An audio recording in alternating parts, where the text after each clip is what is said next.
everybody was kind of saying, you should start a podcast, start a podcast. And I asked, like, how do I do this? And somebody in the audience knew that I did video interviews as a part of my community. I used to share these video interviews I did with entrepreneurs, and I would put it into community.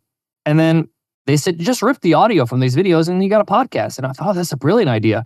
That's one of the worst ways to do a podcast, by the way, because when you're shooting for video, there's a lot of things that you express visually that you don't express in the audio. So it doesn't really translate well. And really, you're not producing a podcast or kind of like, half-assing it. But we launched this podcast. The podcast was called People Who Know Their SHIT. We thought it was a cool name. Unfortunately, the broadcast was crap. We ran it for 46 episodes. We had some really good guests. Somehow I was able to get Gary Vaynerchuk on the show. And that was back when he was say yes to everything. And we really were struggling because we're like, man, on a great day, we would have like maybe 400 downloads on an episode. That was like the best episode we had.